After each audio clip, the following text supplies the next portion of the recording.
Par exemple, lors de la guerre entre les États-Unis et le Vietnam, ils savaient que au Vietnam, il y avait des croyances.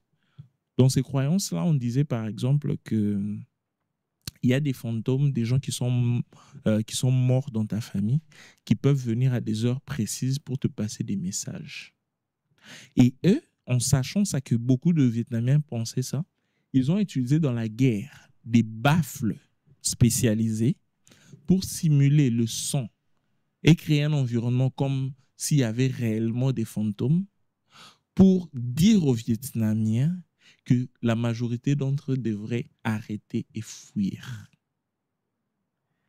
C'est seulement des années plus tard qu'on a découvert que c'était des technologies qu'ils avaient mis en place. Ils ont même utilisé certaines armes, pas pour vous tuer, mais par exemple dans les pays islamistes, hein, pour qu'on vous tape cette arme-là, fait des radiations. Ça vous transforme en gay.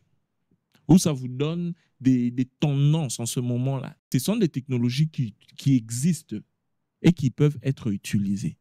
Mais dans le cas d'espèces, il y a une technologie, il y a une tendance, un sentiment qui s'appelle être démoralisé. Être démoralisé, c'est-à-dire, c'est l'état de cette personne-là qui ne veut plus fournir des efforts, qui a l'impression que tout est déjà à la fin, qui a l'impression qui devient même disposé au pire. Donc, vous allez voir, par exemple, aujourd'hui, il y a nos frères qui sont en train de nous mourir. Il y a nos sœurs qui sont violées, qui sont en train de mourir. Il y a des gens même nos frères qu'on est même en train de brûler. Mais regardez autour de vous, vous allez voir que le sentiment, c'est... Ils ont l'impression que c'est quelque chose de loin. Ils ont l'impression que c'est une longue histoire. Ils ont l'impression qu'ils sont habitués à ça. C'est simplement parce qu'ils sont démoralisés. Ils ont été travaillés, on a travaillé sur eux. Et sans le savoir, de la même manière, j'avais donné un exemple que la RDC et le Rwanda ont des problèmes depuis 30 ans, mais il y a Canal Plus qui est là tout le temps en train de parler de Kigali et de Rwanda subtilement. Vous comprenez? C'est de la même manière qu'on démoralise les gens.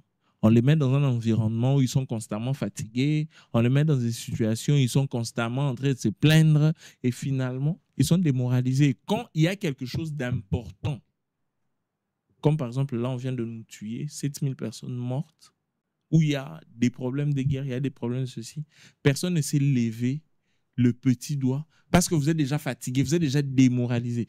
Mais c'est un état qui se crée. Ce n'est pas un hasard, c'est un état qui se crée.